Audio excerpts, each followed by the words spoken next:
नमस्कार दोस्तों, आज हम आपके लिए लाए हैं ब्रह्मांड के 14 भुवन, स्वर्ग और नर्क आदि अन्य लोकों का वर्णन। भारतीय पौराणिक ग्रंथों में बहुत सारे अंश प्रक्षिप्त हैं। उन्हें बाद के समयों में अर्थलोलुप और पराणभोजी विद्वानों ने कुटिलतापूर्वक अलग से लिखा है। इससे धर्म की महती हानि हुई है। आधुनिक विद्वानों का यह कर्तव्य है कि वे धार्मिक ग्रंथों में आई उन विसंगतियों को दूर करें जिनसे भ्रम या भ्रांति की स्थिति बनती है। ज्ञान से ही श्रेष्ठता और विनम्रता आती है। धर्मांध आक्रमणकारियों ने मध्य युग में अत्यधिक मात्रा में प्राचीन भारतीय ग्रंथों को अग्नि में भस्मीसात कर दिया, जिनमें बहुमूल्य जानकारियाँ थीं। फिर भी तत्कालीन के कुछ विद्वानों के अतुलनीय बलिदानों से कई सारे ग्रंथ सुरक्षित रह गए, जिनमें बौद्ध और जैन धर्म के ग्रंथ भी थे। इन बौद्ध और जैन धर्म ग्रंथों में वर्णित ब्रह्मांड की संरचना, विभिन्न लोकों, उन लोकों में रहने वाले प्राणियों और वहाँ के नियमों की जानकारियाँ सनातन धर्म ग्रंथों से प्रेरित है। उनका कहना है कि समस्त संसारी जीवों का अस्तित्व नारकीय, देव, तिर्यक यानी पशु, पक्षी, कीड़े और मनुष्य, इन भेदों में पाया जाता है। इन्हीं 4 गतियाँ कहते हैं, अर्थात संसारी जीवों का आवागमन सदा इन 4 स्थानों में होता रहता है। हर एक गति के जीवों की अपनी अलग अलग आयु होती है। जितनी जिसकी आयु होती है उतने ही काल तक वह उस गति में रहता है। तिर्यक और मनुष्य कारणवश अपनी निर्धारित आयु से पहले भी मर जाते हैं, जिसे अकाल मरण कहा जाता है। नर्क और देव गति में अकाल मरण नहीं होता। मरने के बाद वह जीव अपनी इच्छा बुरी करने के फल से या तो उसी गति में जिसमें कि वह मरा है फिर से जन्म लेता है या अन्य गतियों में जन्म लेता है। किंतु नर्क और देव गति के जीव लौटकर पुनः अपनी उस गति में जन्म नहीं लेते हैं। यद्यपि अन्य गतियों में जाने के बाद जीव नर्क और देव गति को प्राप्त हो सकते हैं।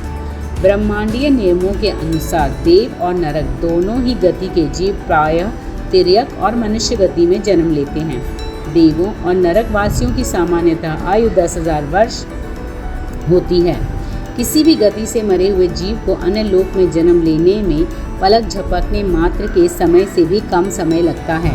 मृत्यु के बाद शरीर में से निकलकर कोई जीव जब लोकांतर में जाता है तब रास्ते में उसका आकार पूर्व आकार की तरह रहता है। जब वह जन्मांतर या अन्य लोक में जाकर दूसरा नया शरीर ग्रहण करता है तब उसका आकार नए शरीर की तरह हो जाता है। जैन धर्म के शास्त्रों में लिखा है कि जब देवों और नरक के वासियों के वर्तमान जन्म की आयु के समाप्त होने में 6 मास का समय शेष रह जाता है, तब उनके अगले जन्म की आयु का निर्माण होता है। अर्थात उनके अगले जन्म की आयु यानी कर्म का बंधन होता है और उस आयु कर्म के फल से जितनी आयु उसने बांधी है उतने समय तक उसे अगले जन्म यानी योनि में रहना पड़ता है। इसी तरह मनुष्य और तिर्यकों के अपने वर्तमान जन्म की आयु के 3 भागों में 2 भाग व्यतीत हो जाने के बाद तीसरे भाग में अगले जन्म की आयु का निर्धारण होता है। लेकिन इन्हें यह पता नहीं लगता कि इनकी आयु कितनी है और अगले जन्म की आयु बंध के निर्धारित होने का कौन सा समय है। आयु बनने के समय उत्तम परिणाम होने से अगले जन्म में अच्छी गति मिलती है। इसलिए मनुष्यों को हमेशा ही अपने आचार विचार श्रेष्ठ रखने चाहिए। पता नहीं कब आयु बंध यानी अगले जन्म की आयु बनने का समय आ जाए। ऊपर वर्णित 4 प्रकार की गतियों में से मनुष्य और तिर्यकों की गति को प्राप्त हुए जीव इसी प्रकार से जन्म जन्मांतर तक घूमते रहते हैं जब तक कि उनमें ज्ञान का अभ्युदय ना हो। अगर हम बात करें मानवेतर लोकों की तो विभिन्न प्रकार के उच्च और निम्न लोकों के भुवन हमारे सामने दृश्यमान होते हैं। सबसे पहले प्रारंभ करते हैं निम्न लोकों से। पृथ्वी से नीचे के लगभग सभी भुवनों में नर्क भी होते हैं। नर्क का शाब्दिक अर्थ नीचे होता है। नर्क में प्रवेश करने का मतलब है जीवात्मा की चेतना का अधोगमन। निम्न लोकों में कालचक्र तेजी से घूमता है। हमारे यहाँ मनुष्य में बिताया गया एक दिन वहाँ के 15 से लेकर 1 वर्ष तक के बराबर हो सकता है। कुल 7 प्रकार के नर्क हैं। नरकों का जैसा वर्णन सनातन धर्म के ग्रंथों में है, उसी से मिलता जुलता लेकिन विचित्र और दिलचस्प वर्णन जैन धर्म के ग्रंथों में भी है। जैन धर्म ग्रंथों के अनुसार जिस पृथ्वी पर हम रहते हैं उसका नाम रत्न प्रभा है और उसके भीतर कई योजन तक लंबे चौड़े अनेक छिद्र हैं। जमीन के ये छिद्र वास्तव में पूरे लोक हैं जिनमें नारकीय जीव रहते हैं। इस रत्न प्रभा पृथ्वी के नीचे के छिद्रों में जितने नारकीय जीव रहते हैं वे प्रथम नरक के प्राणी कहलाते हैं। इस रत्न प्रभा पृथ्वी के नीचे में हमारी पृथ्वी के बाद जिसका क्रम आता है वो भवन का नाम अतल है। इस भुवन में जो पृथ्वी है जैन धर्मग्रंथ उसे शर्करा प्रभा कहते हैं।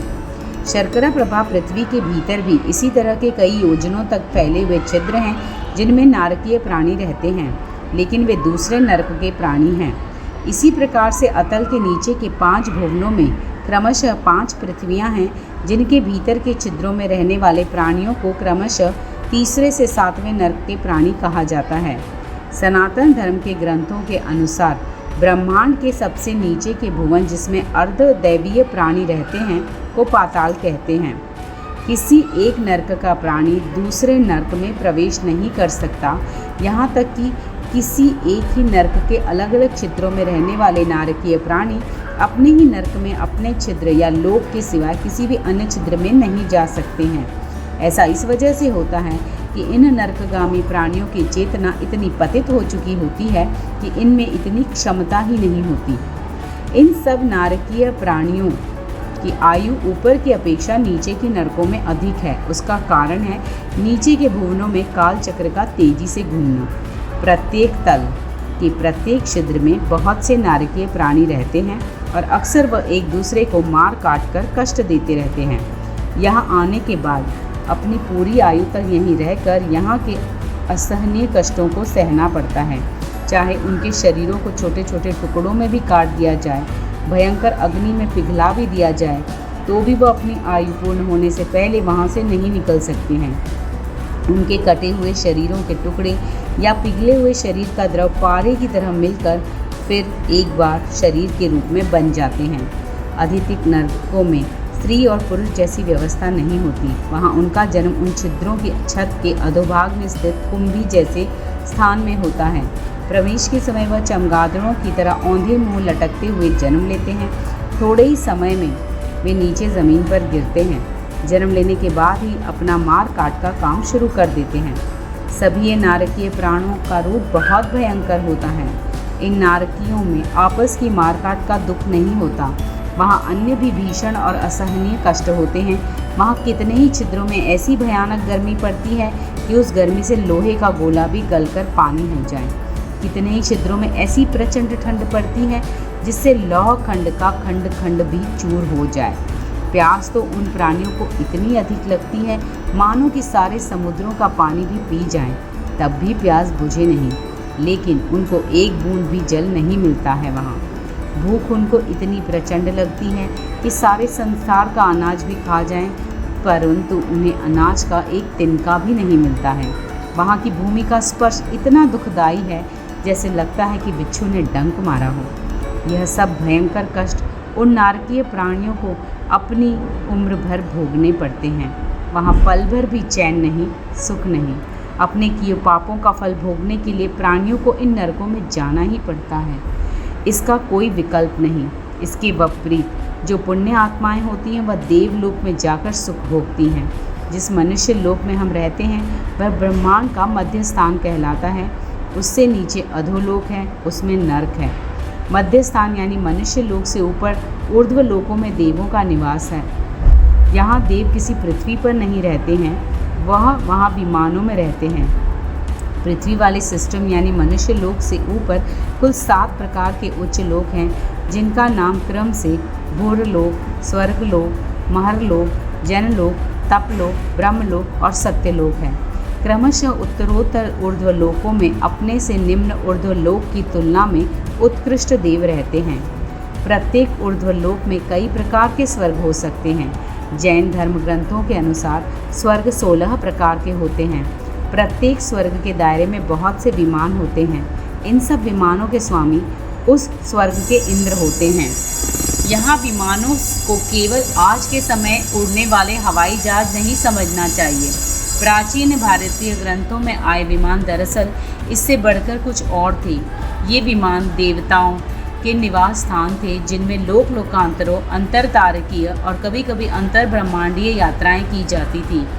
रामायण में वर्णित पुष्पक विमान वास्तव में रावण का राजमहल था, जिसमें चौड़ी सड़कें, विभिन्न महल, सरोवर, वाटिकाएं और पर्वत भी थे। यह लंका के शीर्ष पर विराजमान था। गति करने की स्थिति में पहले मंत्र द्वारा इसके समस्त द्वार बंद किए जाते, फिर बाकी धरा से इसका संबंध विच्छेद होता।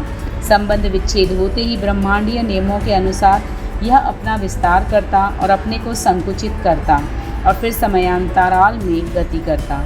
इसी वजह से कहा जाता है कि चाहे कितने भी लोग पुष्पक विमान से यात्रा करें, उसमें कुछ रिक्त स्थान हमेशा आरक्षित रहता था। ऐसा उसकी विस्तार और संकुचन की योग्यता की वजह से था। यहाँ समयांतराल में गति करने वाले तात्पर्य कालखंड में गति करने से है। कालखंड में गति करने की क्षमता की वजह से यह निर्धारित गंतव्य तक पलक झपकते ही पहुँचता था। तो इस प्रकार से पुष्पक विमान एक प्रकार की टाइम मशीन था जो समय में गति करता था। अधिक जिज्ञासु पाठकों को रामायण एक बार अवश्य पढ़नी चाहिए। भारतवर्ष में कुछ स्थित अति प्राचीन मंदिर भी वस्तुतः विमान ही हैं, लेकिन इन पर अभी शोध होना बाकी है। ऊर्ध्वलोकों में स्थित उन सब विमानों के वासी यानी देवता वहाँ के इंद्र की आज्ञा में रहते हैं। अलग अलग स्वर्ग के प्राय अलग अलग इंद्र होते हैं और हर एक स्वर्ग में बहुत से विमान होते हैं। हर एक स्वर्ग मानो एक देश है और उसमें स्थित अलग अलग विमान उस देश में अलग अलग प्रदेश या नगर हैं। प्रत्येक विमान में अनेक वाटिकाएं, महल और उपवन होते हैं। विमान की लंबाई चौड़ाई काफ़ी विस्तृत होती है। उन देशों के अलग अलग अधिपति अलग अलग इंद्र कहलाते हैं।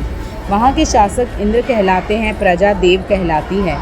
इन इंद्रादि देवों के शरीर लंबे चौड़े और बहुत सुंदर होते हैं। उनके शरीर में हाड़, मांस, रक्त, धातु, मज्जा, मल, मूत्र, पसीना नहीं होता है। उनका शरीर उच्च ऊर्जायुक्त कणों से मिलकर बना होता है।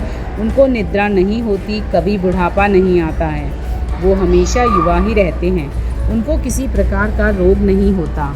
उनको भूख प्यास नहीं सताती है। सामान्यतः वे कुछ नहीं खाते हैं। अगर कभी उन्हें कुछ खाने या पीने की इच्छा उत्पन्न होती है तो इच्छा मात्र से ही उनके सामने उपस्थित हो जाती है, उससे वह तृप्त हो जाते हैं। वहाँ सामान्यतः कोई शारीरिक दुख नहीं होता। इसी वजह से वहाँ अत्यंत रूपमयी सुंदर देवियाँ होती हैं जो देवताओं के साथ विभिन्न कौतुक और व्यवहार करती हैं। देवताओं के समान वे भी शक्तिशाली, सदा युवा रहने वाली और दिव्य होती हैं। वे गर्भ धारण नहीं करती हैं। देवों और देवियों की उत्पत्ति वहाँ किसी विशेष स्थान, जिसे उपपद शैया कहते हैं, से होती है। आयु समाप्त होने पर इंद्रादि देवताओं को भी अन्य योनि में जन्म लेना पड़ता है। मनुष्य की तुलना में चूंकि इन देवताओं की चेतना विकसित होती है, लेकिन भोग योनि होने से सामान्यतः वे लोग सांसारिक बंधनों को काटकर आवागमन के बंधन से मुक्त होने के लिए पुरुषार्थ नहीं कर पाते। इसलिए वे अन्यान्य लोकों में न सिर्फ यात्रा कर लेते हैं, बल्कि धरती आदि लोकों पर पुण्यात्माओं की सहायता भी करते हैं। भुर्वलोक, स्वर्गलोक, महरलोक विशुद्ध से विभिन्न प्रकार के सुखोपभोग के स्वर्गलोक हैं। इन तीनों में भी महरलोक उच्च कोटि का स्वर्गलोक है, जिसके इंद्रादि देवताओं का वर्णन पुराणों में भी आया है। इनके ऊपर उच्च कोटि यानी ज्ञानी देवताओं का स्वर्गलोक, जनलोक और तपलोक है। इन लोकों में वे मनुष्य पहुँचते हैं जिन्होंने भौतिक या सांस्कारिक सुखों से वैराग्य उत्पन्न हो चुका होता है और उन्हें ईश्वर और उसकी सृष्टि के ही रहस्यों का अनुसंधान करने में आनंद आता है। ज्ञान के प्रति जिज्ञासा, उत्कंठा और उनके पुण्य क्रम खींच लाते हैं उन्हें इस उच्च कोटि के स्वर्ग लोकों में। जैन धर्मों में अहमिंद्रलोक कहा गया है। अहमिंद्रलोक कहा गया है। इन लोकों के देवताओं की क्षमताएं महरलोक और आदि स्वर्गलोक के देवताओं की तुलना में काफ़ी अधिक विकसित और विस्तृत होती है। यहाँ के देवता भी सदैव युवा, निरोगी, अतीव शक्तिशाली और चैतन्य रहते हैं। यहाँ देवियाँ नहीं होती, अतः वे आजीवन ब्रह्मचारी ही रहते हैं। उनकी गणना अति उत्तम देवों में की जाती है। उनके अनेक विमान होते हैं। उनमें राजा, प्रजा आदि भेद नहीं होता, सभी इंद्र के समान होते हैं वहाँ। इसी से वह अहमिंद्र कहलाते हैं। इन्हें भी समय पूरा होने पर अन्यान्य लोकों, ब्रह्मलोक या अन्य निम्नलोक या योनियों में जाना पड़ता है, जैसी उनकी चेतना विकसित हुई हो। इन लोकों से ऊपर ब्रह्मलोक और सत्यलोक हैं। सत्यलोक में वही जीव पहुँचते हैं जिनमें केवल मैं का भाव शेष रह जाता है। वे एक स्वच्छंद और मुक्त की भांति विचरते हैं इस पूरे ब्रह्मांड में। दरअसल वो इस लोक में होते ही इसलिए हैं क्योंकि उनमें मैं शेष रह जाता है। इनका लोप होते ही वह इस अनित्य सृष्टि से अव्यक्त हो जाते हैं और परमात्मा के साथ एकत्व को प्राप्त होते हैं। ऐसा नहीं, सत्यलोक के उस पार भी कुछ है ही नहीं, लेकिन सत्यलोक की सीमा पर सभी दिशाएं, आयाम, तत्व और तन्मात्राएं महत्त्व में विलीन होकर प्रकृति के साथ लय को प्राप्त होती हैं। यहाँ की सृष्टि अनित्य है, इसके बाद नित्य यानी परम धाम है। वह सीमाओं से परे और गणनातीत है। वहाँ अगर पहुँचना हो तो ऊपर जिनका उल्लेख हुआ है, दिशाएं, आयाम, तत्व और तन्मात्राएं, उनको भेदना होगा। ये अपने शरीर में ही विद्यमान है। इनको भेदने से तात्पर्य इनको समझने से है। ये स्वयं प्रकाशित हैं। आवश्यकता केवल अपनी चेतना को विकसित करने की है जो इन्हें समझ सके। इसके बाद सबसे बड़ी बाधा महत्त्व की है। यह महत्त्व और कुछ नहीं बल्कि मन ही है। ये मैं होने की अनुभूति करता है। इसकी भेदन की प्रक्रिया अत्यंत कठिन है, बल्कि इसके लय की प्रक्रिया अपेक्षाकृत सरल है। इसलिए भक्ति मार्ग से मुक्ति सरल है, अपेक्षाकृत योग और ज्ञान के मार्ग से। परमेश्वर द्वारा दिया गया यह एक ऐसा दिव्य वरदान है। प्रेम जिसकी निर्झरनी जब बहती है तो बरबस मोह लेती है उसको, और व्यष्टि रूपी मन, मैं का समष्टि रूप ब्रह्म में लय हो जाता है। यही समस्त लौकिक और अलौकिक ज्ञान का सार है, जो केवल उन्हीं को समझ में आ सकता है जिन्हें इनकी अनुभूति हो। तो हम उम्मीद करते हैं आपको भी ज्ञान की अनुभूति हो और आप भी सत्कर्म होकर मोक्ष को प्राप्त करें। धन्यवाद।